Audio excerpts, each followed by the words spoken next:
Good evening friend, সবাই কেমন আছো? রীতা ডেইলি ব্লগে সবাইকে স্বাগত জানাই। আশা করি সবাই ভালো আছো, আমিও ভালো আছি তোমাদের আশীর্বাদে ও ভালোবাসায়। তো চলে এসেছি আজকের একটা নতুন ভিডিও নিয়ে। তো আজকে দেখো আমি এখন বাসন মাজতে এসেছি।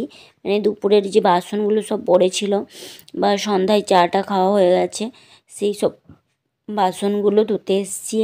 আর রাতের খাবারও বানাবো। ছেলের পরীক্ষা শেষ হয়ে এসছে, আর একটা দুটো পরীক্ষা বাকি আছে। তো আজকের ইতিহাস পরীক্ষা আছে, মানে আজকে বলতে কালকের ইতিহাস পরীক্ষা আছে। আর ইতিহাসটা ও আমার কাছে পড়ে না। ইতিহাসে আমি তবুও কিছু প্রশ্ন দাগিয়ে দিয়ে এসেছি। আর স্যার পড়ায় যেহেতু, তো স্যার দাগিয়ে দিয়েছে যেগুলো সেগুলো পড়ছে। আর আমি এখানে চলে এসেছি বাসন মাজতে। আর রাতের রান্নাটা করতে ভেবেছিলাম যে হাজব্যান্ডকে বলবো কিছু একটা খাবার নিয়ে আসতে, কিন্তু ছেলের প্রচুর বায়না যে আমাকে আজকের খাবার বানিয়ে দিতে হবে। তো কী খাবার বানাই আজকে রাত্রে, তোমরা পুরো ভিডিওটা দেখো স্কিপ না করে। আশা করি তোমাদের ভালো লাগবে। আর কী খাবার বানাচ্ছি সেটাও তোমাদের সঙ্গে শেয়ার করব। আর এখন আমি চায়ের বাসন টাসনগুলো যেগুলো পড়ে আছে সেগুলো আগে ধুয়ে নিই। ধুয়ে আনাজ কেটে তারপরে আমি রাতের খাবারটা বানাবো। তো আজকের পুরো ভিডিওটা তোমরা দেখো প্লিজ, তোমরা কেউ স্কিপ করো না। যারা আমার এই ভিডিওটা ইউটিউব থেকে দেখছো তাদেরকে বলবো, তোমরা এই চ্যানেলে যদি নতুন হয়ে থাকো তাহলে চ্যানেলটা সাবস্ক্রাইব করে পাশে থাকা বেল আইকনটা ক্লিক করে দেবে। আর যারা ফেসবুক থেকে এই ভিডিওটা দেখছো তাদেরকে বলবো, তোমরা যারা ফলো করোনি তারা তাড়াতাড়ি ফলো করে দিও। আর তোমরা ভিডিওতে কমেন্ট করে জানিও যে ভিডিওগুলো আমার কেমন লাগছে তোমাদের। তো তোমরা ভালো ভালো কমেন্ট করলে আমার ভিডিও দিতে ভালো লাগবে। আর মানে এখন দেখছি যে সবাই বলছে যে পুরো ভিডিও দেখছে, কিন্তু পুরো ভিডিও দেখছে না। কারণ আমার 6 মিনিট 7 মিনিটের ভিডিও, এভারেজ ভিউ ডিউরেশান থাকে 4 মিনিট বা 3 মিনিট। সবাই বলছে পুরোটা দেখছে, কিন্তু সত্যি কথা বলতে কেউ পুরোটা দেখছে না, সবাই স্কিপ করেই দেখছে, আমি বুঝতে পারছি। তো যাই হোক, তোমরা স্কিপ করে যদি দেখো কি করে হবে বলো। তো যাই হোক, ঠিক আছে, তোমরা যেভাবেই হোক দেখো। এখন আমি বাসনগুলো ধুয়ে নিই। আর বাসনগুলো ধুচ্ছি আর মনে মনে শুধু ভাবছি ছেলেটা পড়ছে কি পড়েনি। শুধু কাজ থেকে তুলে দেওয়ার জন্য, মানে পড়বে না কাজ থেকে, আমি বসে থাকলে তো পড়তে হবে। তো আমাকে তুলে দেওয়ার জন্য খাবার বানাতে যাও, এটা করো সেটা করো এইরকম করতে থাকে। আর এখানে দেখো আমি খাবার বানাতে না বানাতে এসে গেছে যে খাওয়া তৈরি হয়ে গেছে, মানে আমি আসতে না আসতেই মানে কতবার যে উঠবে নামবে তার ঠিক ঠিকানা নেই। তো দেখো বন্ধুরা, তারপরে চলে এলাম আমি খাবার বানাতে। আর আমার একটু ঠান্ডা লেগেছিলো বলে সোয়েটার টুপিটাও পরে নিলাম। আর এখন আলুটা কেটে নিচ্ছি। আজকে বানাবো ম্যাগি, মানে আলু ভাজা দিয়ে, আলু দিয়ে ম্যাগি, আলু আর ডিম দিয়ে।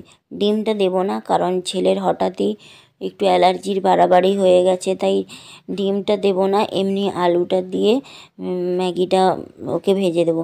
আমাকে বলেছে যে আলু দিয়ে ম্যাগি করবে, এমনি কোনো ম্যাগি করবে না। মানে বুঝতেই পারছো, যতটা সময় আমি রান্নাঘরে থাকবো ততটা সময় ছেলের ভালো। মানে কাছে বসে থাকলে পর পর বলবো, আর দূরে থাকলে তো আর পর পর বলবো না। যা করছে আমি তো দেখতে পাচ্ছি না, তাই জন্য আমাকে বলছে যে আমাকে আলু দিয়ে ম্যাগিটা করে দেবে, সময়টা একটু বেশি যাবে। এমনি নর্মাল ম্যাগি করলে তো তাড়াতাড়ি হয়ে যাবে, এই জন্য বলছে আলু দিয়ে ম্যাগি করতে। তো যাই হোক, ইতিহাস যেহেতু পড়ছে সেহেতু আমিও চলে এসেছি খাবার বানাতে। ওই ছেলের জন্যই শুধু বানাবো আলু দিয়ে ম্যাগি, আমাদের জন্য বানাবো না। আমাদের জন্য অন্য খাবার আছে। তো কী খাবার আছে সেটা তোমাদের সঙ্গে অবশ্যই শেয়ার করব। তোমরা যদি স্কিপ করে যাও তাহলে জানতেই পারবে না যে আমাদের জন্য স্পেশাল কী খাবার। অনেক দিন পরে স্পেশাল খাবারটা কী খাবার সেটা তোমরা দেখতে পাবে পুরো ভিডিওটা দেখলে।